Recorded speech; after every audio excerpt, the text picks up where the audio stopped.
All right, today, lesson 11.5, geometric series. So we've got sum of a finite series. So your sum, you use the A1, 1 minus r to the n, 1 minus r.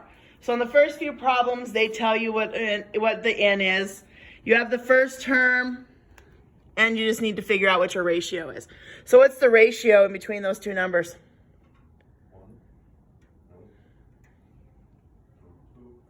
2. Multiplying by 2 every time. My ratio is 2. So when I'm finding the sum of this, so my sum of n would equal my first term, which is your A1. So it'd be 1 times 1 minus 2. They're telling me that n is 8. All over 1 minus 2. From there, you just solve.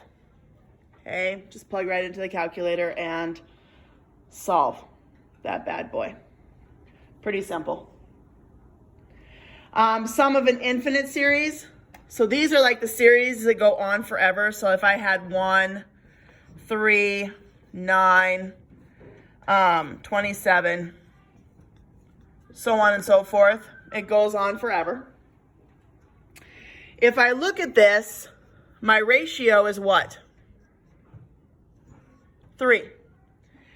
If the ratio is not less than 1, it doesn't converge.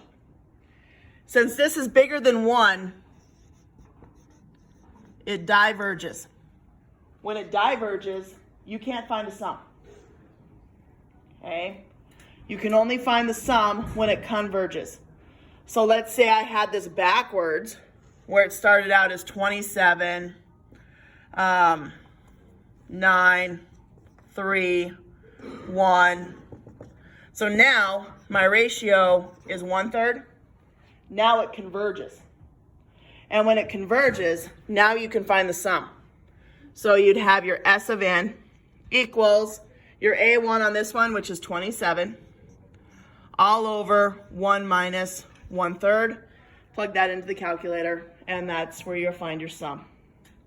Make sure if you're plugging in straight in, put parentheses around those denominators so that your calculator knows that you're dividing by that whole entire thing.